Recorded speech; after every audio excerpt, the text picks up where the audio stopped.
Coming up, a Kansas City woman pleads guilty to a murder for hire. And 3 public universities in Kansas will require COVID vaccination for all employees. Also, crews complete work on the southbound I-49 bridge. The 4 states' most watched news starts now.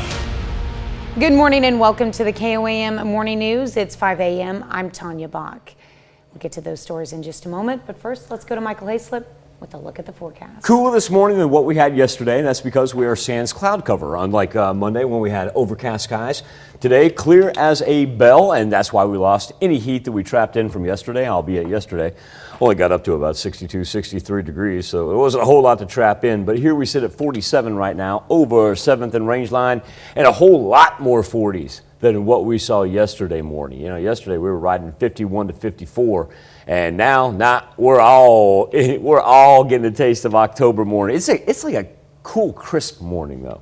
It's not bad at all. And there we are on the Skywatch Storm Tracker where the clouds actually just kind of skirt around us and no precipitation to worry about until we get to tomorrow. Jet stream really hasn't moved. Got the ridge over us though, and that's an indicator that when that happens right there, there's your ridge, that you're going to have warm temperatures. And that's exactly what we'll have for this afternoon is the sunshine going to lift us up into the 70s. Probably our last October day where we will get some good 70s. Cloud cover moves in. And I'm going to keep our rain chances really, really slim today. Don't worry about it. It's not going to happen. And then on Wednesday morning, here we roll. Here come the thunderstorms in from the west, and they're going to take us all the way through into Wednesday evening. This is not going to be a short one. It's going to last a little bit. And after that, look at those headed into Halloween weekend, a whole bunch of 50s and 60s. Sunday's still shaping up to be great though. Sunshine, high around 62. Perfect night for the kids to get out and about. Not a bad forecast overall. Do my best. I need to mow the yard. I might want to do it today. Shh, don't tell Mother Nature I just took credit for that. She doesn't know. She's not awake yet. She slept in this morning. It's cool. I got her coffee. You wish. Oh no, I did. You've been bribing her. We needed a week, and thank you. Thank you for doing that. She likes pancakes. Okay, keep it up. Maple syrup. All right, thanks. A federal judge in Oklahoma says the state can move forward with scheduled lethal injections for 5 death row inmates. Judge Stephen Friot's ruling paves the way for the state to proceed with 7 lethal injections scheduled over the next 6 months. 5 of those 7 inmates had argued their execution should be put on hold, while Friot hears a legal challenge to the state's 3-drug lethal injection protocol. Among those 5 inmates is Julius Jones, whose case and death sentence has drawn international attention. Attorneys for the inmates have promised to appeal the judge's ruling. Oklahoma halted lethal injections in Oklahoma after 2 men died in what were widely criticized as botched executions. Officials from 2 northeastern Oklahoma cities are siding with the state and law enforcement groups in requesting the Supreme Court overturn the McGirt ruling. That ruling found that Oklahoma has no jurisdiction over crimes committed by or against Native Americans on tribal reservations. And now Tulsa and Owasso have joined Texas, Kansas, Louisiana, and Nebraska in filing briefs supporting Oklahoma's request that the Supreme Court overturn the ruling. The city's alleged crimes, such as domestic violence, has not been prosecuted. A federal prosecutor and the Cherokee Nation disputes the claims. Oklahoma Governor Kevin Stitt has called the McGirt decision the biggest issue facing the state and praised the filings. A former Wichita, Kansas lawmaker will spend around 48 hours in jail for driving under the influence and reckless driving. Former Senate Majority Leader Gene Solentrop appeared in a Topeka court yesterday to formally accept a deal with prosecutors that dropped a felony charge of trying to elude law enforcement while speeding the wrong way on highways in Topeka. A Shawnee County District Judge found Solentrop guilty and sentenced him to 6 months in jail on the DUI and 90 days for reckless driving. The bulk of the jail sentences were suspended, but he will serve 2 days in jail. A 44-year-old Kansas City woman pleads guilty to solicitation of capital murder after she helped set up a plan to kill an inmate at the Lansing Correctional Facility. During a plea hearing, Renee Johnson Fritz admitted that she sent a message to inmate Andrew Hogue ordering the death of another inmate. The target inmate was attacked in April of 2019 but survived. Johnson Fritz's husband, Frederick Fritz, is also charged with solicitation of capital murder. Prosecutors say he sent his wife a letter demanding the death of a Lansing inmate. Witnesses at a preliminary hearing said Frederick Fritz is a leader of the Aryan Brotherhood of Kansas. Hogue is charged with attempted capital murder. The three largest public universities in Kansas will require all employees to be vaccinated against COVID-19.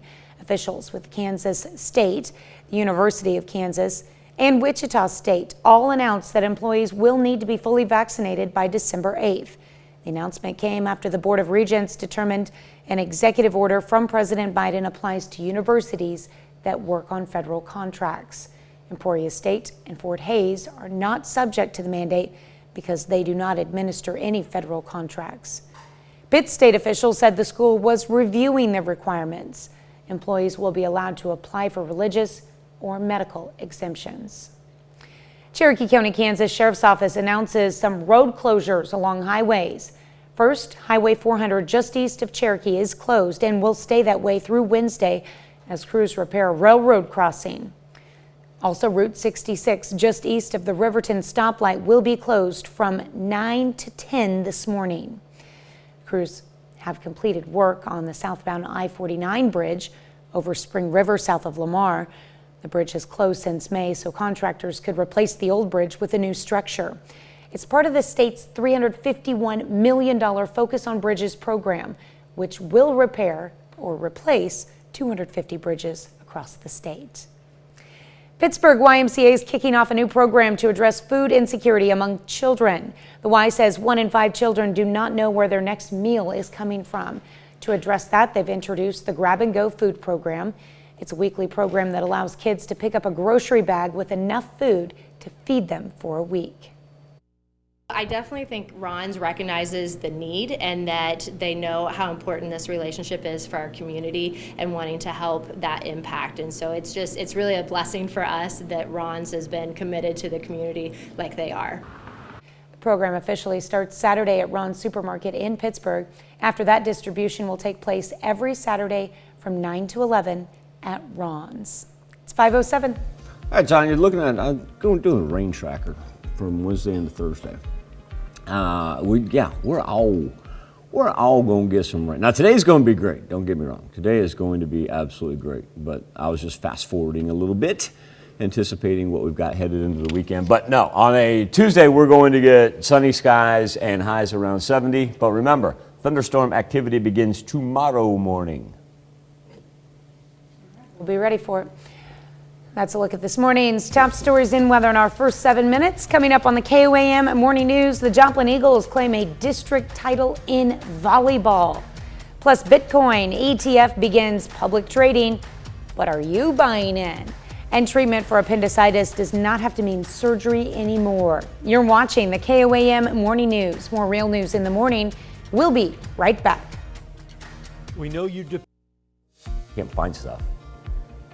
Last night served up a championship for volleyball district tournaments in Missouri. Class 5, District 12, top 2 seeds, Carthage Tigers, Joplin Eagles.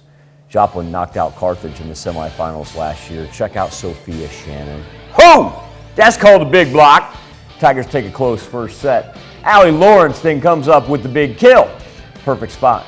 Eagles even it back, tied 1-1. In the third, Angelina Schramm.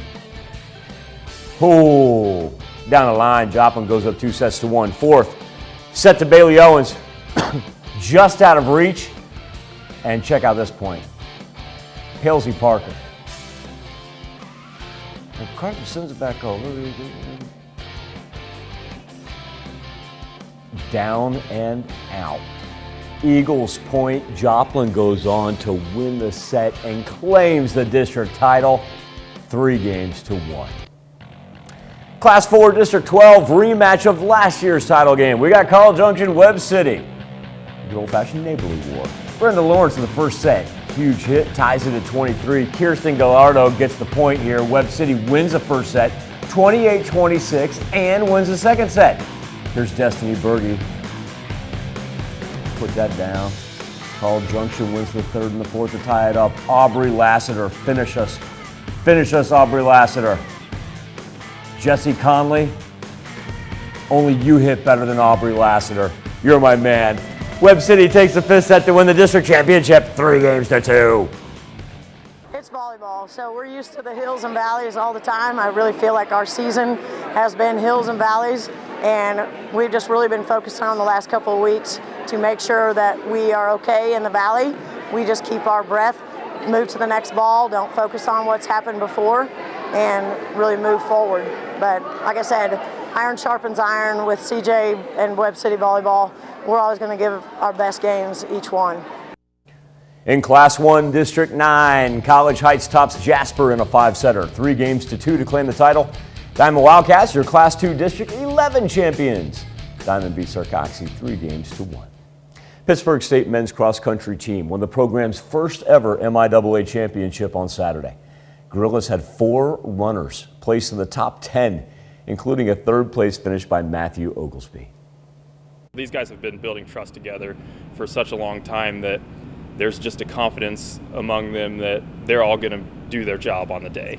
Been a lot of just mental energy, a lot of physical energy, and so to finally accomplish it, go back and look at pictures and relive moments and relive memories, it's one of the greatest feelings to watch and to be able to experience another conference championship.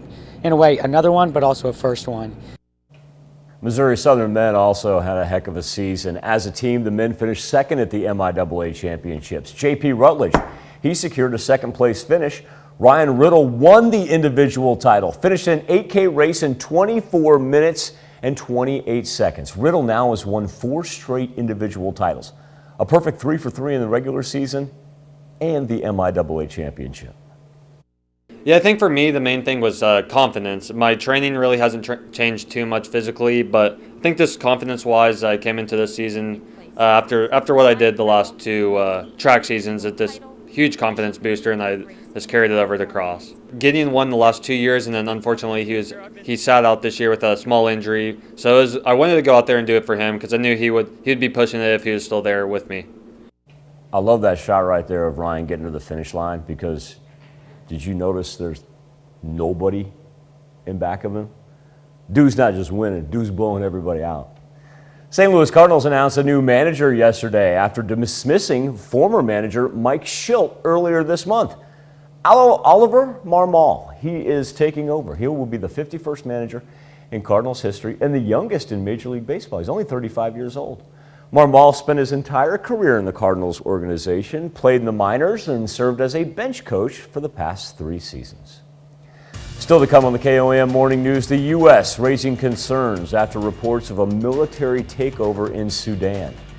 And a check of our 7-day forecast when the KOAM Morning News returns.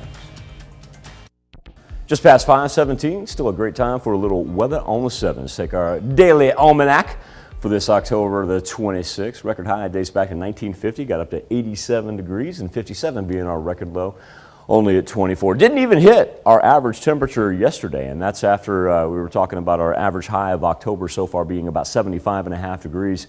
I'll tell you what, if we hit the daily highs on the 7-day forecast for what we have projected for the rest of the month, we're going to see our daily highs drop from about 75.5 down to 72.5. Now, that's still not bad for an October, right? 72. What that will do, though, is that will not only drop us out of the top 10 as far as the warmest Octobers on record, that'll actually drop us to about number 20. It'll be a thing of the past by the time we look back on 2021, if our 7-day highs stay where we project them to be. 47 right now, over 7th and Rangeline, so nice, cool, crisp morning, if you will. And the nice thing is the clear skies. We don't have the overcast feeling like what we had yesterday. 43 in Fort Scott compared to 49 in Miami. Let's roll 47 in Chanute and another 47 in Carthage as well. We've just carved ourselves out. Nice little clear spot right here. Oh, by the way, I'd let the kids know about this last night, just because it's so bright and clear right now. I guess it was probably about 10 o'clock last night. If you look due south, great shot of Jupiter right now. Absolutely wonderful shot of Jupiter. And when we get those clear skies like that, Nothing like taking advantage of it. All right, so here's the ridge of the jet stream. That usually means some warmer temperatures are on their way, and it's a very elongated jet stream as far as north-south goes. So we've been hearing about all this action that is on the East Coast. Well, but what about the West Coast? Now, while the rain has finally calmed down, you hear things, bombogenesis, bomb cyclone, you hear atmospheric river, and you go, what in the world? Well, guess what? We can just show it to you visually, and it'll make much more sense. So this is a low-pressure system. Now, granted, with your satellite, you get cut off on going that way, but this is what I wanted to point out right here, because this is actually graduated up to the north. Yesterday, it was sitting about right there. Get your bombogenesis, your bomb cyclone, whatever you want to call it. It's when your barometer drops 24 millibars, the measurement for your sea level pressure, when it drops 24 millibars in 24 hours. Because when it does that, I mean, that drops the bottom out of it. All right, so that's your bombogenesis, your bomb cyclone. Atmospheric river, here it is. Generates out here, because when that low pressure scoots up here, it pulls everything with it. And so an atmospheric river runs like that. And this is great for the West Coast, because we're starting to see the river actually begin to cut off a little bit. But yeah, this is exactly where it starts. It sweeps down and it comes right back. So this is great news. And the fact that yesterday you could see where the river would run right through portions of Central California. But now that that's backed off right there, they're actually going to get a break. Doesn't mean that flooding and mudslides are still not a concern. They certainly are, because everything's scorched from the wildfires, of course. Here back in the 4 states, high around 70 degrees today. It's going to be a great looking Tuesday. Let's get into Wednesday. That's when we get our action started that develops out to the west. I'll get out of the way here so we can watch it roll through. Thunderstorm activity going to present itself early Tuesday morning. Really not widespread, though, until we get to about late morning through the afternoon hours. And then as we work in, excuse me, as we work in Wednesday evening as well, it sticks with us. But no movement on the severe thunderstorm risk map. So we love that. And the fact that the high winds and the hail, that can stay down to the south for the time being. We will have cooler temperatures, certainly, on the backside of the thunderstorm activity. High of only 62 on Wednesday and only 57 on Thursday, but still looking at a marvelous, marvelous Halloween, because that'll be 62 and sunny skies for all the kiddos. Time now to turn our attention to the KOAM News Now Facebook page and our morning Insta poll. It's the world of crypto, because the first ever Bitcoin futures exchange traded in the United States. Experts say the ETFs, they are potentially making it easier for investors to get into digital currency, but we wanted to take a closer look. And we also got a warning from federal regulators. A landmark moment for cryptocurrencies. The first crypto ETF starts its full trading week. After going public, ProShares became the first fund investing in Bitcoin futures contracts. The futures are a marketplace where investors speak of what the price of Bitcoin will be in the future. The head of investment strategy at ProShares predicting this may be a huge stepping stone in the acceptance of cryptocurrencies by regulators. So, what does this mean?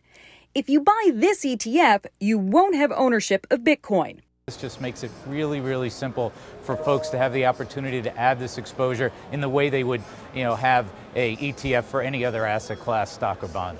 We already had things like Robinhood and Coinbase and other brokerages that made it easy to buy Bitcoin and other cryptocurrencies. But this opens the floodgates for more investors who perhaps had previously been intimidated to gain access to crypto. And it may also bring more regulation to an industry that, for some novice investors, still feel is a little bit of the wild, wild west. No one's saying it should be, 3/4 of your portfolio. Bitcoin can be a powerful diversifier in investors' portfolios. Meanwhile, on Twitter, the U.S. Securities and Exchange Commission issuing a warning to investors to weigh the risks and benefits of investing in a fund that holds Bitcoin futures contracts. Our question for you, do you invest and how do you do it? Go to KOAMnewsnow.com/vote or connect to us via Facebook. Health Watch next. Topping Health Watch this morning, it's the most common emergency surgical procedure in the U.S., appendectomy for appendicitis. And now there's mounting evidence some patients can avoid or delay removing the appendix and receive treatment with antibiotics instead. Elise Preston has more on the latest research and a patient who was given the option. 5 years ago, Heather Van Dusen ended up in the emergency room at University of Washington Medical Center. I was in really terrible pain, more pain than I had ever really felt with stomach issues before. So much so that I wanted to vomit. The diagnosis, appendicitis, which typically meant urgent surgery to remove the infected or inflamed appendix. Now, the latest research has led the American College of Surgeons to say antibiotics can be a first-line treatment for many patients. If you have appendicitis and present to the emergency department, you have treatment options from surgery or for antibiotics. Dr. Gianna Davidson of UW Medicine is a co-author on the largest ever randomized clinical trial of appendicitis treatment. 1,500 patients received either an appendectomy or antibiotics. In the first 3 months, nearly 7 in 10 patients in the antibiotic group avoided surgery. 4 years out, just under half of patients in the antibiotic group had surgery. Researchers have created this online tool to help patients and surgeons discuss the pros and cons of each approach based on the current data. We're hoping that helps empower people to have discussions with their surgeons about the treatment option that makes the most sense for them at that moment. Heather chose antibiotics over an appendectomy. They didn't make me feel the greatest. I was really tired. It had like a weird metallic taste. But after I finished the course of antibiotics, fine. I'm like, my life went back to normal. I have not had another episode. She avoided surgery and is grateful she was able to make an informed decision about her health. Elise Preston, CBS News, New York. You can find a link to that online tool on our website at koamnewsnow.com. The UW clinical trial did not include children, but researchers say other studies are looking at whether antibiotics could work for pediatric patients.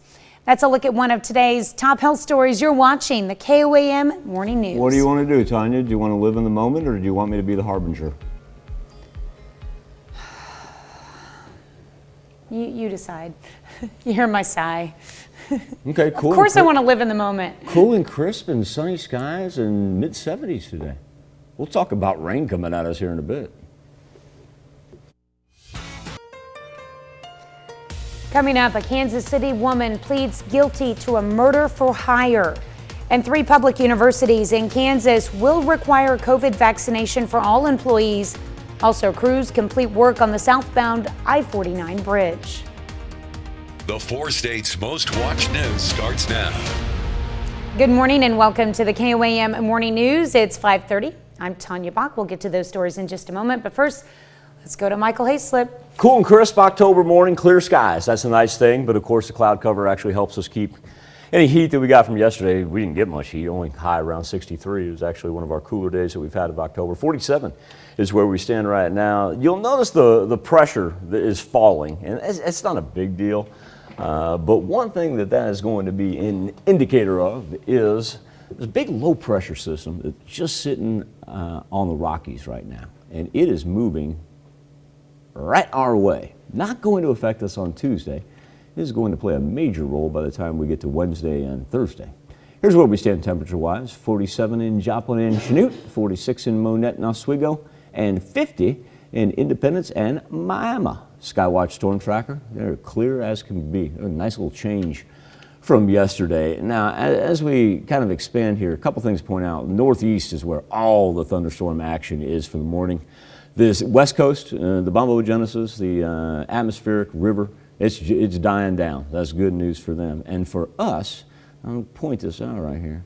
That low pressure sitting right there, and it's going to go right toward us. And when that happens, and that jet stream begins to move, well, it takes our sunny skies, pushes them out of the way, and brings us early AM thunderstorms for tomorrow. Once tomorrow gets started, let's make sure we got umbrellas, rain jackets, the whole nine handy, because it's going to be a little bit widespread here. Now, we're not looking at anything severe. We shouldn't have any high winds, hail, anything like that, but you'll notice the rain just keeps on moving through from the south and the west. It's Gulf moisture that's going to push in there. We throw the rain tracker in, and we're going to see places that get 2.5 inches. We'll see some isolated 3 inches of rain, and that's just from Wednesday into Thursday alone.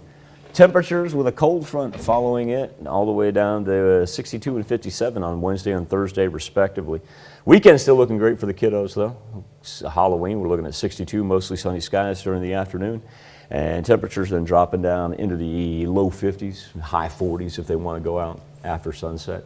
Tell you one thing, Tanya, though, after we get past Sunday, let's get just kind of doing long range. November's going to be chilly. We're going to start off, and I know that's a ways down the road, but just to bring it up, yeah, you get to November 1, about first week, we're going to be below average temperatures from about the Rockies to the Atlantic. That cold front is not going to go anywhere.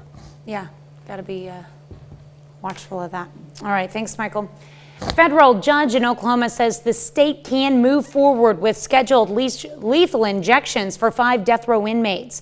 Judge Stephen Friot's ruling paves the way for the state to proceed with 7 lethal injections scheduled over the next 6 months. 5 of those 7 inmates had argued their execution should be put on hold while Friot hears a legal challenge to the state's 3-judge lethal injection protocol. Among those 5 inmates is Julius Jones, whose case and death sentence has drawn international attention. Attorneys for the inmates have promised to appeal the judge's ruling. Oklahoma halted lethal injections in Oklahoma after 2 men died in what were widely criticized as botched executions. Officials from 2 northeastern Oklahoma cities are siding with the state and law enforcement groups in requesting the Supreme Court overturn the McGirt ruling. That ruling found that Oklahoma has no jurisdiction over crimes committed by or against Native Americans on tribal reservations. And now Tulsa and Owasso have joined Texas, Kansas, Louisiana, and Nebraska in filing briefs supporting Oklahoma's request that the Supreme Court overturn the ruling. Cities allege crimes such as domestic violence have not been prosecuted. A federal prosecutor and the Cherokee Nation dispute the claims. Oklahoma Governor Kevin Stitt has called the McGirt decision the biggest issue facing the state and praised the filings.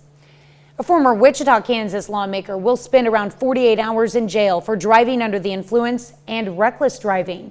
Former Senate Majority Leader Gene Solentrop appeared in a Topeka court yesterday to formally accept a deal with prosecutors that dropped a felony charge trying to elude law enforcement while speeding the wrong way on highways in Topeka. Shawnee County District Judge found Solentrop guilty and sentenced him to 6 months in jail on the DUI and 90 days for reckless driving. The bulk of the jail sentences were suspended, but he will serve 2 days in jail.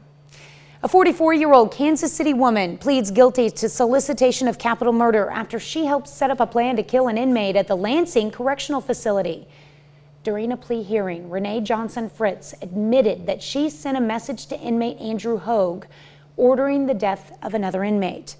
The target inmate was attacked in April of 2019 but survived. Johnson Fritz's husband, Frederick Fritz, is also charged with solicitation of capital murder. Prosecutors say he sent his wife a letter demanding the death of the Lansing inmate. Witnesses at a preliminary hearing said Frederick Fritz is a leader of the Aryan Brotherhood of Kansas. Hogue is charged with attempted capital murder. An Associated Press review of data shows the vast majority of complaints of bias made against Kansas law enforcement agencies are not found to have merit. The review says agencies have received hundreds of complaints of bias over the past 10 years. But records available to the public show only 2 alleging racial bias resulted in consequences for officers. Advocates for racial equality question how that could be the case and suggest that law enforcement investigating complaints against other officers and a lack of transparency are problems. Representatives of law enforcement say police investigators that look into bias complaints received specialized training and that proving bias is extremely difficult. The 3 largest public universities in Kansas will require all employees to be vaccinated against COVID-19. Officials with Kansas State, the University of Kansas, and Wichita State all announced that employees will need to be fully vaccinated by December 8th. The announcement came after the Board of Regents determined that an executive order from President Biden applies to universities that work on federal contracts. Emporia State and Fort Hays are not subject to the mandate because they do not administer any federal contracts. Pitt State officials said the school was reviewing the requirements. Employees will be allowed to apply for religious or medical exemptions. Cherokee County, Kansas Sheriff's Office announces some road closures along highways. First, Highway 400 just east of Cherokee is closed and will stay that way through Wednesday as crews repair a railroad crossing. Also, Route 66 just east of the Riverton stoplight will be closed from 9 to 10 this morning. And crews have completed work on the southbound I-49 bridge over Spring River south of Lamar. The bridge is closed since May, so contractors could replace the old bridge with a new structure. It's part of the state's $351 million Focus on Bridges program, which will repair or replace 250 bridges across the state. The Joplin Community Gardens are ready for Halloween, and the Joplin Empire Market and Downtown Joplin Alliance hosted the Zombies in the Garden event. Community members were able to come by and make zombie scarecrow decorations for the gardens. And even one that I built, I know it's there, but then later I'm watering and it catches me out of the corner of my eye, like, oh, something's behind me. So it's kind of a fun way. I love Halloween. It's a good way to get involved and make things happen in the garden when most people think the garden season's over. Empire Market is hosting a Cauldrons and Cocktails Night market on October 30th, where visitors will walk through the zombie garden installation and judge which ones are the best. How fun. That's a look at our top news stories coming up this half hour on the KOAM Morning News. Russian hackers are still causing problems for the U.S. Plus, a vigil for Elijah Lewis, whose remains have been found. We'll have the latest, but first, it's 5:37. Did you ever watch Army of the Dead? Yes. Yeah, that's what Zombies in the Garden had me thinking about. We've got to go in, we've got to find the king and take him down. Got to go make our loot off the casino. Marcus knows, yeah. I'm with you, man. Highs in the 70s today. Mostly sunny skies. Remember, beginning tomorrow, that's when the rain begins, and it's going to carry us from Wednesday all the way to Thursday. Cooler temps to end the work week, but still a great-looking Halloween weekend for the kiddos. We'll be back with World Watch next. Topping World Watch, the Russian hackers that were behind a 2020 breach of U.S. federal agencies are going after more tech companies. Microsoft says the hacking group Nobelium has compromised as many as 14 tech firms since May. The Russian spies are targeting companies that buy and distribute software and those that manage cloud computing services. Microsoft did not identify which companies were compromised, but it said the hackers have tried to break into more than 140 software resellers and other firms. The criminals use common techniques like phishing. The U.S. is, quote, deeply alarmed after reports of a military takeover in Sudan. That is according to a U.S. Special Envoy, Jeffrey Feltman, in a tweet by the State Department's Africa Bureau. Earlier, the Sudanese Ministry of Information said that Sudan's prime minister is under house arrest by military forces. Feltman met Hamdok and his cabinet Sunday in Khartoum. Feltman urged the government to heed the expressed desires of the Sudanese people for democracy. At least one person has died and 3 are injured after a 3-story building collapses in Greater Rio de Janeiro, Brazil. A 26-year-old man was found dead under the rubble. The other victims were taken to the hospital. Officials are investigating what caused the collapse. Let's a look at some of your biggest headlines from around the world. Let's toss it over to Michael for our Something to Talk About. Thank you, Tanya. On the KOAM News Now Facebook page and our morning Insta poll, a milestone this week is cryptocurrency exchange traded fund, aka ETF, began trading this week. Our question to you is we're curious if you do invest, and right now 31% of you say it's on the stock market, while 23% go with savings account and 23% say other investments. I'm going to pay special attention to this in the midst of a pandemic and what we've been dealing with employment-wise and whatnot. 16% saying paycheck to paycheck. Appreciate everybody's engagement. Once again, connect to us via Facebook or KOAMnewsnow.com/vote. Be back with the news you need to know before you head out the door right after this. It's a check of today's top headlines, the news you need to know before you head out the door. Integris Hospital in Miami is honoring one of its former employees. Joanne Van Sant was a caregiver at the hospital for 40 years, but lost her battle with breast cancer last September. Yesterday, hospital officials announced they are naming their mammogram program in her memory. The program is now called the Miami Mammography Program in memory of Joanne Van Sant. Local Rotary clubs unveiled new statues in the Rotary Sculpture Garden of Joplin's Mercy Park. There were 12 bronze sculptures in the park, and now there are 3 more. The new statues are called Whimsical Nature of a Little Girl, The Face of Strength in an Osage Woman, and The Brotherhood of 3 Young Boys. Well, this week is This week is Red Ribbon Week, an annual campaign raising awareness about alcohol, tobacco, drug, and violence prevention. McDonald County schools are taking part, having students blow away drugs. To do that, kindergarten through 2nd grade students took part in a bubble blowing activity. Pittsburgh YMCA is kicking off a new program to address food insecurity among kids. The Y says 1 in 5 children do not know where their next meal is coming from. To address that, they've introduced the Grab and Go Food Program. It's a weekly program that allows kids to pick up a grocery bag with enough food to feed them for a week. That's a check of today's top headlines, the news you need to know before you head out the door. I did not realize that this was Red Ribbon Week, which is, of course, in tribute to fallen DEA agent Enrique Camarena. And I was actually having a conversation with my dad last night about Camarena. I did not know it was Red Ribbon Week. That is something else. If you're not, for those of you that even are familiar with the story of Enrique Camarena, it's also a good one to pass down to your kids. Make sure that they know his story as well. Former DEA agent, late DEA agent. High temperatures for the past 10 days. We've had this slew of 70s, and we're going to get back there today after what was a really cool 61 yesterday at Joplin Regional Airport. But today, probably our last day of 70s in some time, if not maybe the last day of 2021.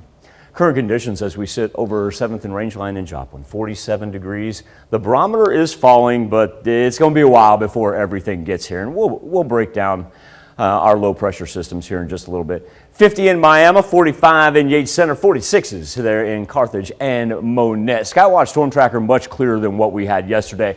Dividing line of cloud cover, that's because that low pressure is sitting out to our west, but before it gets here, the ridge of the jet stream going to provide us with some warmer temperatures. Finally seeing the old atmospheric river that you've been hearing about on the west coast. Well, it's beginning to recede, as is the old bomb cyclone that they had. So at least California can get a little bit of a break. Here's what we've got cooking for us. That's the low I was talking about. That's why it's falling, because it's headed our way. But not going to be here until Wednesday morning. Now, when it does, we're going to be talking about thunderstorms, and we're going to be talking about much cooler temperatures. In the meantime, still get around 71, 72 degrees, even to the north with sunny skies. A little bit breezy. Southwest gusts, 20 miles per hour. So let's talk about what we've got for our thunderstorm activity as it begins to generate out to the west early tomorrow morning. Really begins in earnest just in time for the trip, just in time for the commute for the kids to leave school. I know, Mother Nature, perfect timing. But look at this, lasts all the way into the afternoon hours. Then we get counterclockwise movement that's going to churn us over through Wednesday night through Thursday. So we're getting widespread rain out of this all the way into Thursday afternoon. Anywhere from 1.5 to 2.5 inches pretty easily, even pockets that'll push up around 3.5, if not 4 inches by the time Thursday is done. 7-day forecast, a little bit chilly after that. Drop down into the 50s for a couple of days, but still looking at a great Halloween weekend with mostly sunny skies and highs around 62 on Sunday for the kiddos to get out and about in those costumes. We'll be back with more KOAM Morning News right after this. A solemn vigil was held in New Hampshire Sunday to honor the tragic loss of 5-year-old Elijah Lewis. Earlier, an autopsy confirmed the identity of the body found in a park in Abington, Massachusetts on Saturday. Scott Cook has the story. Hundreds from across the region gathering at Watson Park in Merrimack Sunday for a candlelit vigil in honor of Elijah Lewis. Beautiful to see people unite in such a tough time. Me being a parent of two, can't imagine. Earlier Sunday, the New Hampshire Attorney General's office confirmed the remains found in Abington Saturday did in fact belong to Elijah. That information confirmed through dental records. Eli's loved ones grateful for the closure. I want to take a moment to thank all of the authorities who worked around the clock tirelessly since the day they were alerted that Eli was missing. Now we as a family will be able to properly lay him to rest and have the closure we needed. These last 10 days have been an emotional roller coaster for every person involved. Eli's big brown eyes and dimples stole hearts of people all over the world. It's amazing how people can still unite and care in such a tough time with the COVID year, and people still care, and it just really touches my heart. I met like so many people tonight that feel the same as me, being parents. Meanwhile, Elijah's mother, Danielle DeFinius, and her boyfriend, Joseph Staff, are being held in connection with his disappearance.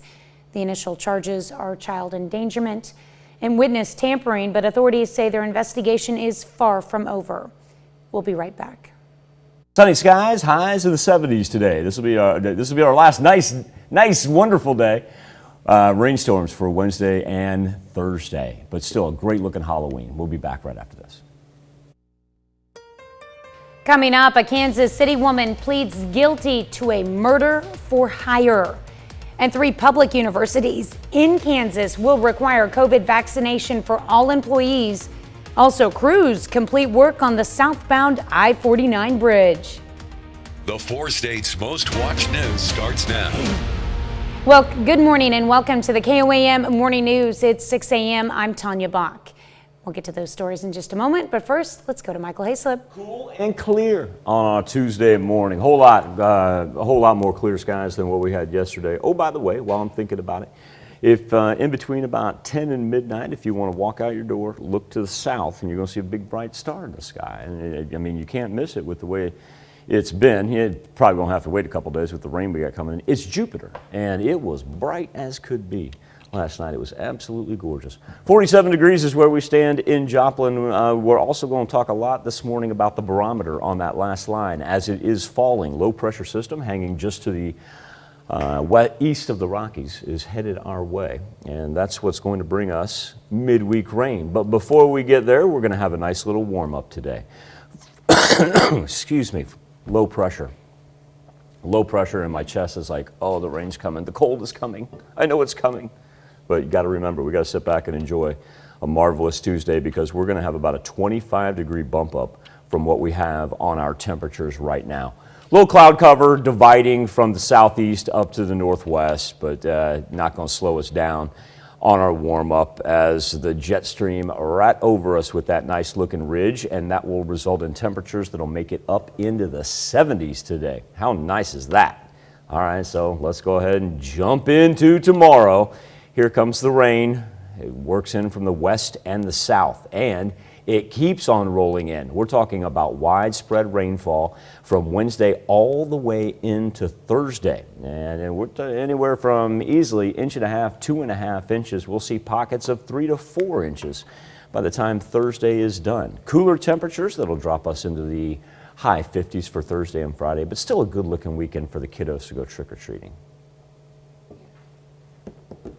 A nice time for them, for sure. Yeah, just got to get through Wednesday and Thursday. Nothing severe. No wind, no hail, nothing tornadic. Just the amount of rain we're going to get. For sure. All right, thanks, Michael. A federal judge in Oklahoma says the state can move forward with scheduled lethal injections for 5 death row inmates. Judge Stephen Freont's ruling paves the way for state to proceed with 7 lethal injections scheduled over the next 6 months. 5 of those 7 inmates had argued their execution should be put on hold while Freont hears a legal challenge to the state's 3-drug lethal injection protocol. Among those 5 inmates is Julius Jones, whose case and death sentence has drawn international attention. Attorneys for the inmates have promised to appeal the judge's ruling. Oklahoma halted lethal injections in Oklahoma after 2 men died in what were widely criticized as botched executions.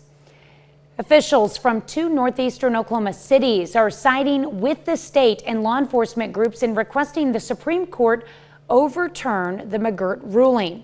That ruling found that Oklahoma has no jurisdiction over crimes committed by or against Native Americans on tribal reservations. And now Tulsa and Owasso have joined Texas, Kansas, Louisiana, and Nebraska in filing briefs supporting Oklahoma's request that the Supreme Court overturn the ruling. The city's alleged crimes such as domestic violence have not been prosecuted. A federal prosecutor and the Cherokee Nation dispute the claims. Oklahoma Governor Kevin Stitt has called the McGirt decision the biggest issue facing the state and praised the filings.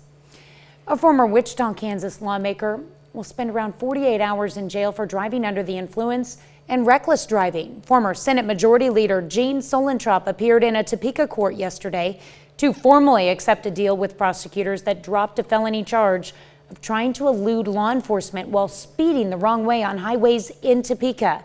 Shawnee County District Judge found Solentrop guilty and sentenced him to 6 months in jail on the DUI, 90 days for reckless driving. The bulk of the jail sentences were suspended, but he will serve 2 days in jail. A 44-year-old Kansas City woman pleads guilty to solicitation of capital murder after she helped set up a plan to kill an inmate at the Lansing Correctional Facility. During a plea hearing, Renee Johnson Fritz admitted that she sent a message to inmate Andrew Hogue ordering the death of another inmate. The target inmate was attacked in April 2019 but survived. Johnson Fritz's husband, Frederick Fritz, is also charged with solicitation of capital murder. Prosecutors say he sent his wife a letter demanding the death of the Lansing inmate. Witnesses at a preliminary hearing said Frederick Fritz is a leader of the Aryan Brotherhood of Kansas. Hogue is charged with attempted capital murder. The 3 largest public universities in Kansas will require all employees to be vaccinated against COVID-19. Officials with Kansas State, the University of Kansas, and Wichita State all announced that employees will need to be fully vaccinated by December 8th. The announcement came after the Board of Regents determined an executive order from President Biden applies to universities that work on federal contracts. Emporia State and Fort Hays are not subject to the mandate because they do not administer any federal contracts. Pitt State officials say the school was reviewing the requirements. Employees will be allowed to apply for religious or medical exemptions. Cherokee County, Kansas Sheriff's Office announces some road closures along highways. First Highway 400 just east of Cherokee is closed and will stay that way through Wednesday as crews repair a railroad crossing. Also, Route 66 just east of the Riverton stoplight will be closed from 9 to 10 this morning. And crews have completed work on the southbound I-49 bridge over Spring River south of Lamar. The bridge has been closed since May, so contractors could replace the old bridge with a new structure. It's part of the state's $351 million Focused on Bridges program, which will repair or replace 250 bridges across the state. 6:07. 7-day forecast is going to be great for today. It's not going to be so great for tomorrow. We're going to end up this afternoon with highs, say around 74 degrees. But here's what begins tomorrow. We've got rain that develops out to our west and constantly moves in from the south. We're looking at anywhere from 1.5 inches, 2.5 inches of rain as it persists all the way into Thursday afternoon. All right, that's a look at this morning's top stories and weather in our first 7 minutes. Coming up on the KOAM Morning News, farmers unite to help a family in need. Plus, learning a second language can keep your brain sharp. And Tesla continues to electrify the market. You're watching the KOAM Morning News. More real news in the morning. We'll be right back.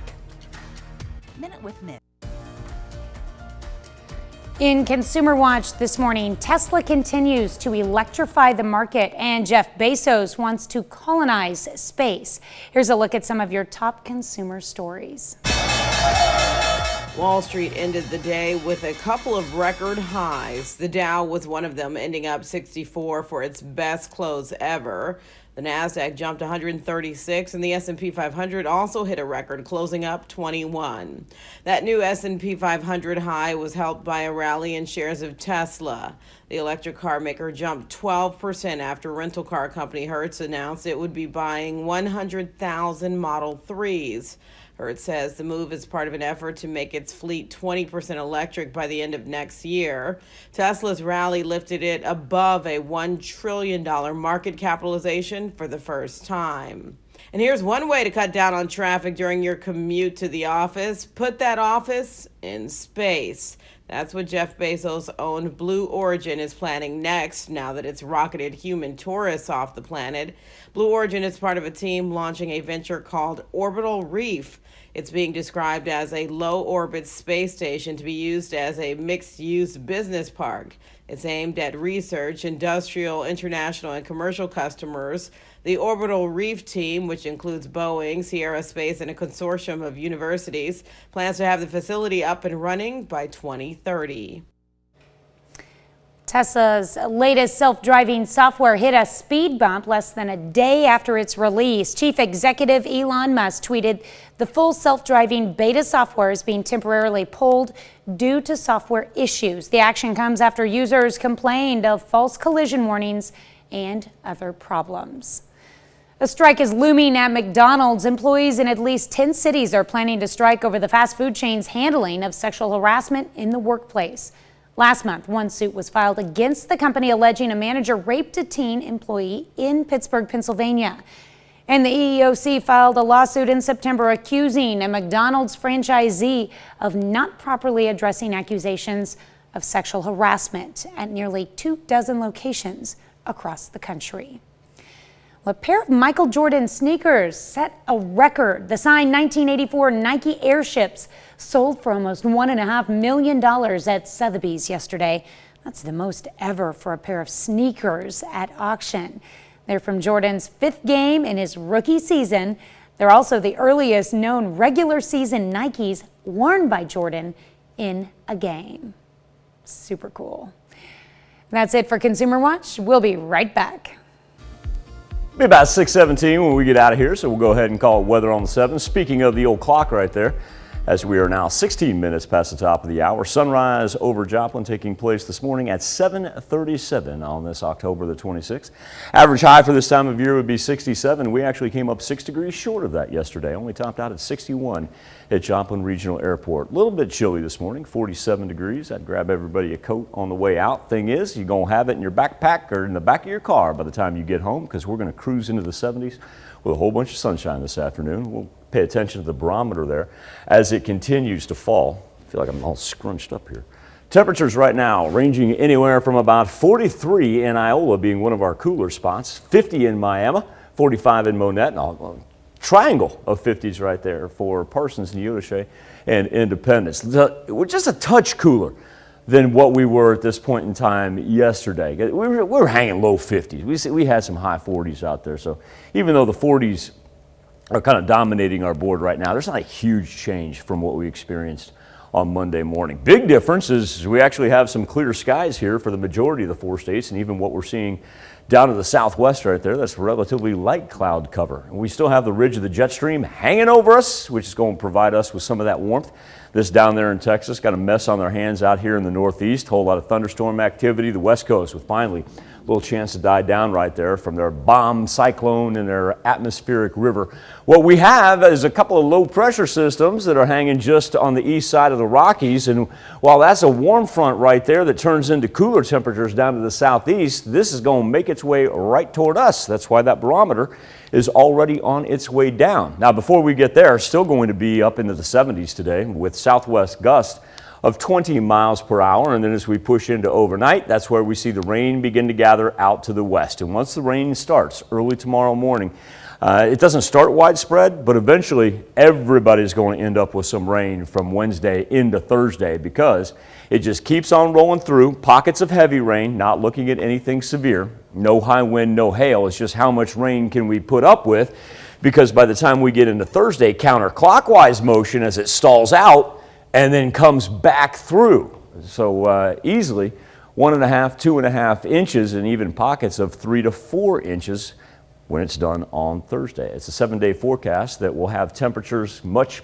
cooler than what we'll experience today. We'll be down to the 50s there for Thursday and Friday.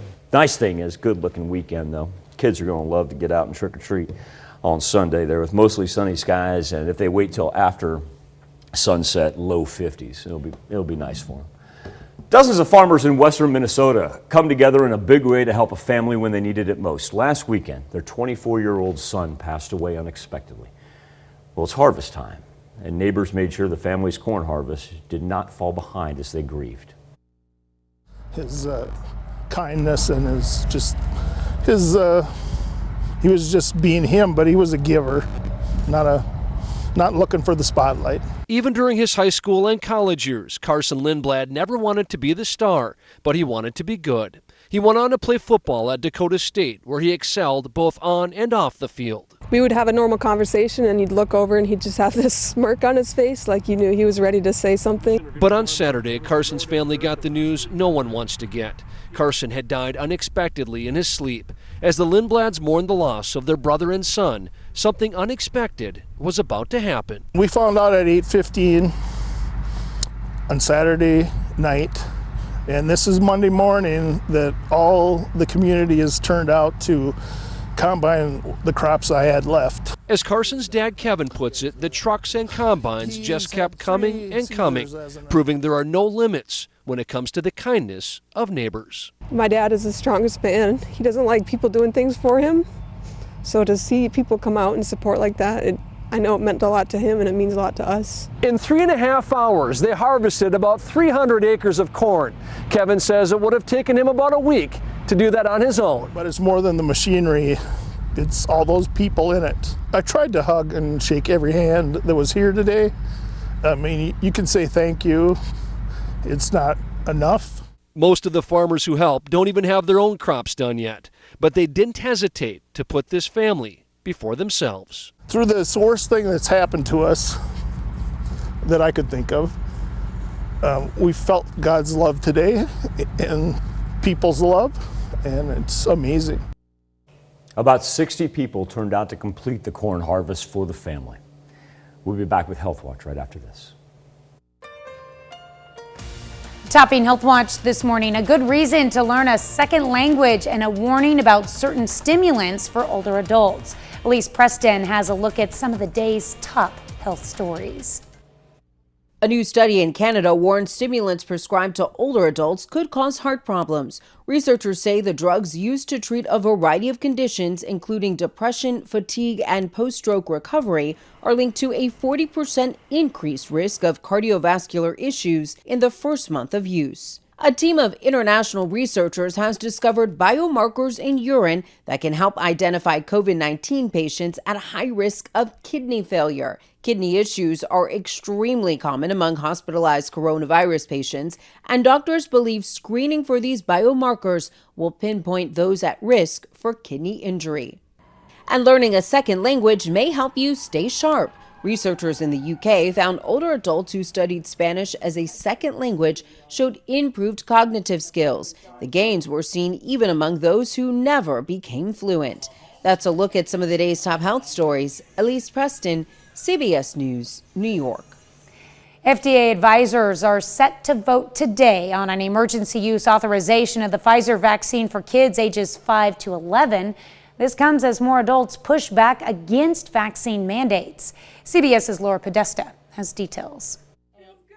An FDA advisory panel could give the green light to the COVID vaccine for young children as soon as today. That will make it a lot safer for me to go outside and play all the sports that I play and have fun with my friends and family. Jaron Monroe is already vaccinated as a Pfizer clinical trial participant. If the CDC ultimately endorses the two-shot, lower-dose vaccine, about 28 million children would be eligible. Those shots could start going into the arms of 5 to 11-year-olds as soon as next week. USA! Still, though, scores of adults continue to push back against the shot. We apparently live in the land of the free, home of the brave. So how free are we? New York City's police union has now filed a lawsuit against the Big Apple's vaccine mandate, which would require all officers and all city workers to get at least one shot by 5 p.m. this Friday, or take an unpaid leave of absence. This policy puts public health first. And more vaccine mandates, this time for visitors to the U.S. A new order signed by the Biden administration states that starting November 8th, most foreigners entering the country must be fully vaccinated and show proof before boarding an airplane. All travelers will also have to test negative for the virus before their flight. Laura Podesta, CBS News. There are some exceptions to the new vaccine mandates, including children under the age of 18 and people from areas where there's a vaccine shortage. Anyone who is vaccinated, including Americans, will need to show a negative test taken within 3 days of travel. Unvaccinated travelers will have to show a negative test taken within 1 day of their flight. That's a look at some of today's top health stories. You're watching the KOAM Morning News. We'll be right back. Coming up, a Kansas City woman pleads guilty to a murder for hire. And 3 public universities in Kansas will require COVID vaccination for all employees. Also, crews complete work on the southbound I-49 bridge. The 4 states' most watched news starts now. Good morning and welcome to the KOAM Morning News. It's 6:30. I'm Tanya Bach. We'll get to those stories in just a moment. But first, let's go to Michael Hayslip with a check of the forecast. Cool and clear for our Tuesday morning. Live look over 7th and Rangeline. Temperatures currently at 47 degrees. See that bottom line right there? And the old barometer that is a falling, and we can tell you why, because out to our west is a low pressure system coming off of the Rockies, and it's going to head toward us. Now you see that warm front indicated by the red bubbles right there. That's what's going to push us considerably above our high of 61 yesterday at Joplin Regional Airport. We'll make it into the 70s, but also too, that's exactly what's going to bring us thunderstorms for tomorrow into Thursday. Temperatures ranging from about 51 down to 44. Let's roll 46 in Monette, 48 in Chanute, and 50 in Miami. A little bit cooler than what we experienced on our Monday, but not a huge difference. Skywatch Storm Tracker, light cloud cover breaking from southeast up to the northwest, but no precipitation as we will remain dry up until tomorrow morning. Ridge of the jet stream squarely over us, and all that warmth that you see down there from the color contour in Texas now creeping its way over the Red River into Oklahoma. We will be the recipients of that and make it up into the mid-70s later on this afternoon. Then we get to talk about the good stuff, because here comes the rain. When I say the good stuff, I just mean weather-wise. I don't mean for anybody that's got any outdoor activities for tomorrow, that's for sure. Here come the thunderstorms, begin Wednesday morning, and once they start, we've got widespread rain on our hands. It's going to last all the way into Thursday because it stalls out just to the east of us, turns over on itself, and continues to come back in through Thursday afternoon. Anywhere from easily 1.5 to 2.5 inches. Not going to be surprised if we don't see 3 inches, especially to the north. The darn thing stalls out after it rolls through Wednesday. And like I said, up to and that's where I think about the Marmonton, the Osage, Little Osage rivers up there, because after this thing stalls out, and it kicks back over on us through Thursday. And it's cooler, that's for sure. Yeah, it is. Well, I like the cooler weather. Not yeah, too but cold, I tell not you, too hot. you know It's what nice. it means when that front hits and it rains.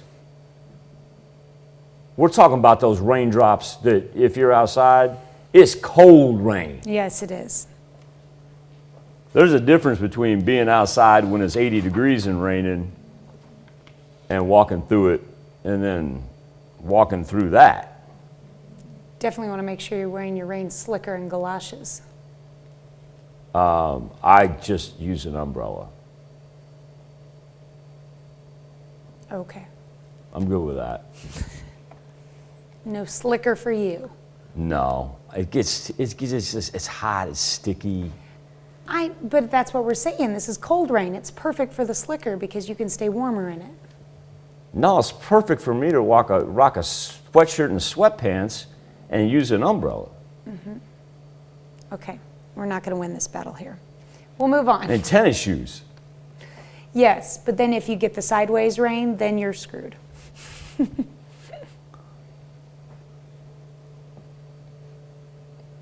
Okay. All right. A federal judge in Oklahoma says the state can move forward with scheduled lethal injections for 5 death row inmates. Judge Stephen Friot's ruling paves the way for the state to proceed with 7 lethal injections scheduled over the next 6 months. 5 of those 7 inmates had argued their executions should be put on hold, while Friot hears a legal challenge to the state's 3-drug lethal injection protocol. Among those 5 inmates is Julius Jones, whose case and death sentence has drawn international attention.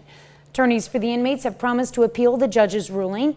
Oklahoma halted lethal injections in Oklahoma after 2 men died in what were widely criticized as botched executions. Officials from 2 northeastern Oklahoma cities are siding with the state and law enforcement groups in requesting the Supreme Court overturn the McGirt ruling. That ruling found Oklahoma has no jurisdiction over crimes committed by or against Native Americans on tribal reservations. And now Tulsa and Owasso have joined Texas, Kansas, Louisiana, and Nebraska in filing briefs supporting Oklahoma's request that the Supreme Court overturn the ruling. The city's alleged crimes such as domestic violence have not been prosecuted. Federal prosecutor and the Cherokee Nation dispute the claims. Oklahoma Governor Kevin Stitt has called the McGirt decision the biggest issue facing the state and praised the filings. Former Wichita, Kansas lawmaker will spend around 48 hours in jail for driving under the influence and reckless driving. Former Senate Majority Leader Gene Solentrop appeared in a Topeka court yesterday to formally accept a deal with prosecutors that dropped a felony charge of trying to elude law enforcement while speeding the wrong way on highways in Topeka. Shawnee County District Judge found Solentrop guilty and sentenced him to 6 months in jail on the DUI and 90 days for reckless driving. The bulk of the jail sentences were suspended, but he will serve 2 days in jail. 44-year-old Kansas City woman pleads guilty to solicitation of capital murder after she helped set up a plan to kill an inmate at the Lansing Correctional Facility. During a plea hearing, Renee Johnson Fritz admitted that she sent a message to inmate Andrew Hogue ordering the death of another inmate. The target inmate was attacked in April of 2019 but survived. Johnson Fritz's husband, Frederick Fritz, is also charged with solicitation of capital murder. Prosecutors say he sent his wife a letter demanding the death of the Lansing inmate. Witnesses at a preliminary hearing said Frederick Fritz is a leader of the Aryan Brotherhood of Kansas. Hogue is charged with attempted capital murder. An Associated Press review of data shows the vast majority of complaints of bias made against Kansas law enforcement agencies are not found to have merit. The review says agencies have received hundreds of complaints of bias over the past 10 years, but records available to the public show only 2 alleging racial bias resulting in consequences for officers. Advocates for racial equality question how that could be the case and suggest that law enforcement investigating complaints against other officers and a lack of transparency are problems. Representatives of law enforcement say police investigators that look into bias complaints receive specialized training and that proving bias is extremely difficult. The 3 largest public universities in Kansas will require all employees to be vaccinated against COVID-19. Officials with Kansas State, the University of Kansas, and Wichita State all announced that employees will need to be fully vaccinated by December 8th. The announcement came after the Board of Regents determined that an executive order from President Biden applies to universities that work on federal contracts. Emporia State and Fort Hays are not subject to the mandate because they do not administer any federal contracts. Pitt State officials say the school was reviewing the requirements. Employees will be allowed to apply for religious or medical exemptions. Crews have completed work on the southbound I-49 bridge over Spring River south of Lamar. The bridge has closed since May, so contractors could replace the old bridge with a new structure. It's part of the state's $351 million Focus on Bridges program, which will repair or replace 250 bridges across the state. That's a look at our top news stories. Coming up this half hour on the KOAM Morning News, a fun day at a mall turns deadly. Plus, how do you feel about investing? We let you weigh in.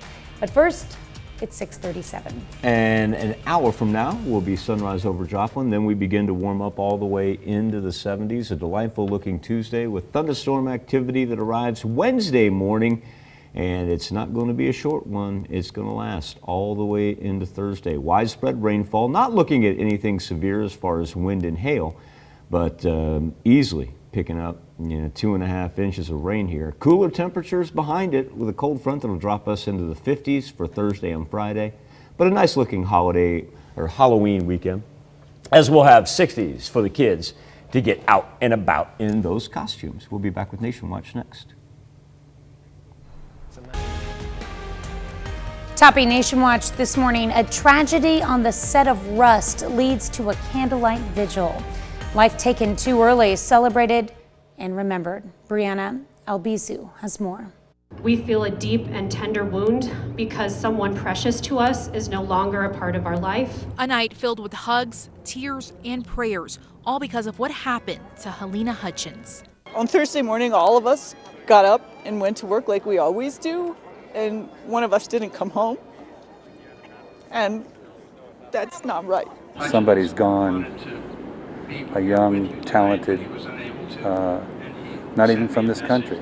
She's made her own life, learned a lot. Saturday evening, hundreds of workers in the film industry joined together to reflect on the life and legacy of Helena, from those who knew her to those who could have. Even if you're in a different department, we all care about each other. We learn to love everybody and nurture everybody, and when someone passes, it's tragic and it hurts. For Rebecca Puck-Stair, the emotion's just too much. She says she knew the lady on the set of Rust who called for help. The voice that you hear in the 911 call, that's someone I know, and it's just terrifying to hear those words come out of that mouth. I know that person, and we've worked together in the past. Adding it was a scary moment for everyone in the film community, even on her own movie set. I run the security for the set, and my construction coordinator called me and said, "Did you hear about the shooting? I need an extra guard on set." Many film workers say safety on set has always been a big concern. Safety is a big issue, and it was one of the many issues, but tragically it's taken someone's life. And that more needs to be done to prevent situations like this from happening again. In honor of Helena. Well, shots fired at a shopping mall in Boise, Idaho, with multiple injuries and at least 2 dead. Carter Evans has the latest there. The sound of possible gunfire can be heard in this video posted online at what appears to be the Boise Town Square Mall, causing shoppers to evacuate or shelter in place. Outside, a large police presence, including multiple ambulances. Looks like more first responders here. Boise police say along with the 2 dead, 6 others were injured. At this time, we believe that there was only a single shooter involved and that there is no ongoing threat or danger to the community at large. The entire mall was placed on lockdown as police cleared the building store by store.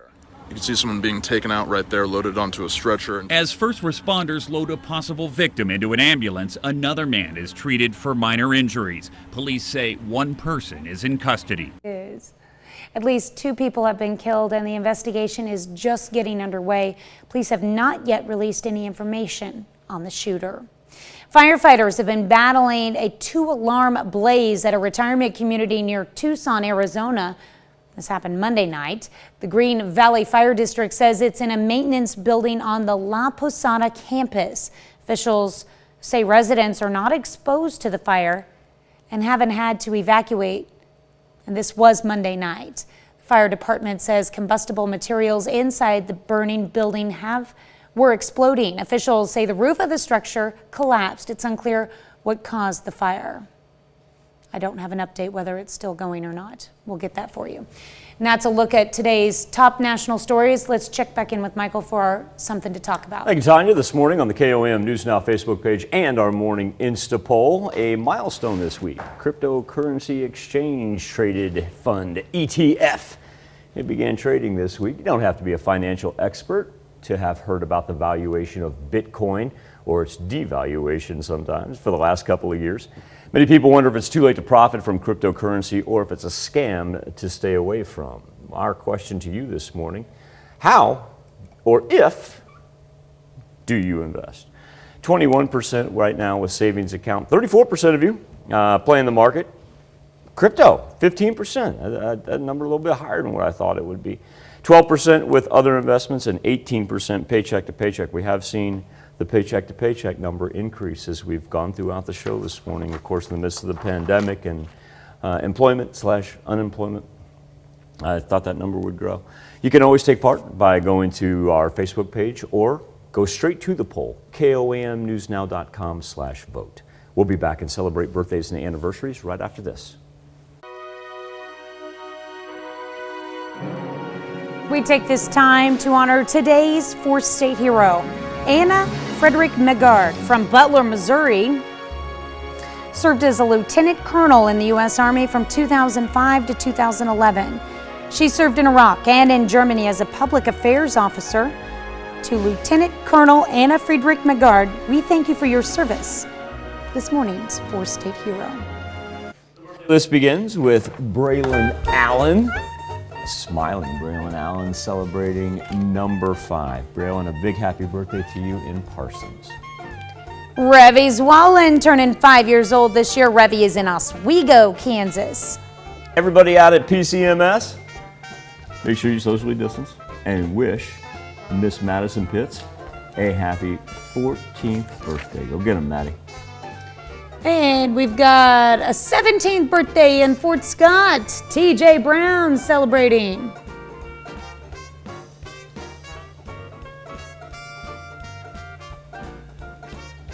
I was gonna sit on it. I was just gonna let TJ have his day.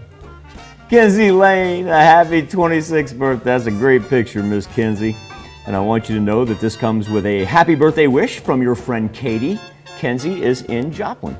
All right, this next one's coming with birthday wishes from your fiance Nick, Mia, Georgiana, Abby, Luke, and Sarah, going out to Teresa Singleton, who's now celebrating the Big 5-0 in Joplin.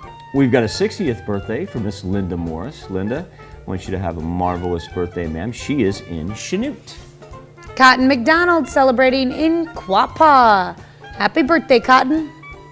On to an anniversary where David and Jody Russell, they are celebrating their 30th. Congratulations, David and Jody. Marvelous wedding picture right there. Hey, I tell you what, Jody's dress is to behold. And David's sporting that tux now. He's sporting it. That's awesome. They're in Carl Junction. All right. And our very own Mr. Ty Parks is celebrating a birthday today. Who that is? Hey, guess what? Ty is the big 3-0 today. No, So- wait, no, he's not. That was on the other line. I don't know how old Did Ty you is. just make that up? It's a secret. I just made it up. I read it on the wrong line. My bad. I don't know how old Ty is. But what I do know. You did. You honestly just made that up. I did. We're going to say that he's 30. That's going to be a magical age. He will always we be usually 30. don't divulge employee ages. Yeah, I know. Hey, but I do know that Ty is a brand new dad, and that is something very special for their family. Tell you what, folks, you couldn't. I did that little one. You couldn't ask for a better person for a dad right there. Mhm. That's awesome. I was Patty hoping to have Wagner, baby happy picture birthday there. in West Mineral. Cindy Bishop celebrating a birthday. Happy birthday, Cindy, in Neosho. And Eric Hershey, his 56th birthday. Eric is in Joplin. Happy birthday, happy anniversary to all. Here's Tanya Bach with a very important birthday announcement. You can be a part of the KOAM Birthday Club by going to our website and signing up. And once you do, you get special deals from local businesses. Go to KOAMnewsnow.com and sign up for the KOAM Birthday Club today. Where are we standing? We got about 10 minutes till the top of the hour. 6:50 is where we sit on this Tuesday morning. 47 degrees over 7th and Rangeline. Absolutely perfect on the Skywatch Storm Tracker. We have little to no worries and won't really until we get to tomorrow morning. 48 in Chanute, 46 in both Carthage and Monette, and 51 as we stand in Miami. Just a touch bit cooler than what we had yesterday. A little line of cloud cover dividing us from the northwest down to the southeast, but certainly don't have to worry about the overcast skies that we had yesterday, as we'll have a good dose of sunshine, and the jet stream in the ridge squarely over us will warm us up into the 70s. We do have low pressure hanging out to our west, and what this is going to do is make a beeline and head toward us, and that's exactly why we'll have the thunderstorm activity for tomorrow and into Thursday as well. Still going to make it into the 70s today. Watch out for that southwest wind.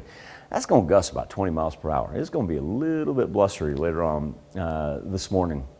And then as we work in overnight, the barometer, as it falls, here comes the rain. It's going to work up from the south and from the west. And once it gets started early Wednesday morning, it's going to be widespread rain. Now, we're not looking at anything severe, but look at what happens here Wednesday into Thursday. It stalls out to our east and then comes back down counterclockwise. And so that's why when we talk about our rain totals, 2.5, 3 inches, this is a good thing, the fact that we don't even qualify in the marginal area. We saw this little bubble right here expand from yesterday, but it will exclude us as far as the wind and the hail. Now, we will get our fair share of precipitation, that is for sure, as we see the rain tracker begin to gather up. And as far as the 7-day forecast goes, much cooler temperatures as well, as we'll be in the 50s for Thursday and Friday. Still looking at a great Halloween, though, on Sunday for the kiddos. We'll be back and wrap up this edition of the KOAM Morning News right after this. Here's a check of today's top headlines, the news you need to know before you head out the door. Integris Hospital in Miami is honoring one of its former employees. Joanne Van Sant was a caregiver at the hospital for 40 years. She lost her battle with breast cancer last September. Yesterday, hospital officials announced they are naming their mammogram program in her memory. The program is now called the Miami Mammography Program in memory of Joanne Van Sant. Local Rotary clubs yesterday unveiled new statues in the Rotary Sculpture Garden of Joplin's Mercy Park. There were 12 bronze sculptures in the park, and now there are 3 more. The new statues are called Whimsical Nature of a Little Girl, The Face of Strength, and an Osage Woman, and the Brotherhood of 3 Young Boys. This week is Red Ribbon Week, an annual campaign raising awareness about alcohol, tobacco, drug, and violence prevention. McDonald County schools are taking part, having students blow away drugs. Yesterday, to do that, kindergarten through 2nd grade students took part in a bubble blowing activity. Pittsburgh YMCA is kicking off a new program to address food insecurity among kids. The Y says 1 in 5 children do not know where their next meal is coming from. To address that, they've introduced the Grab and Go food program. It's a weekly program that allows kids to pick up a grocery bag with enough food to feed them for a week, and it's being held at Ron's Food Center. That's a check of today's top headlines, the news you need to know before you head out the door. Skies, highs in the mid-70s today. Rain begins tomorrow morning, and rain will last all the way to Thursday. Cooler temperatures to end the work week, and then a good-looking Halloween with sunny skies and temps a little bit below average, but I think the kiddos will appreciate that as they are going to have multiple layers on with those costumes. Today at noon, we're making Grandma Lois's pot roast in the Mr. Food Test Kitchen. Who is Grandma Lois? I think, oh man, is that Howard's grandma? That is not. No. Well, that's just somebody that sent in a recipe then. She just goes by Grandma Lois. Mm-hmm. For all of yous, I just said that. Yeah, good. Oh my gosh, Mom. For all of yous. Oh my God, I hope my mom's not watching. For those of you that don't know, my mom is an English teacher and has been for longer than I've been alive. Grammar. I hope Mom's not watching this morning. Luckily, she lives in Ohio. And God bless KOAMNewsNow.com. She usually doesn't bother with that. She trusts me not to use the word use. Anyway, for all of you named Lois out there that may be grandmothers, I hope that you have a similar recipe that you spoil your families with.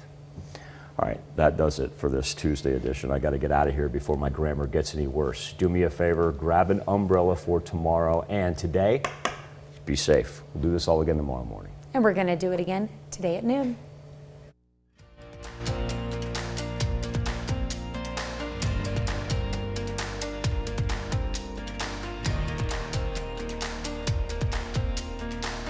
Good luck trying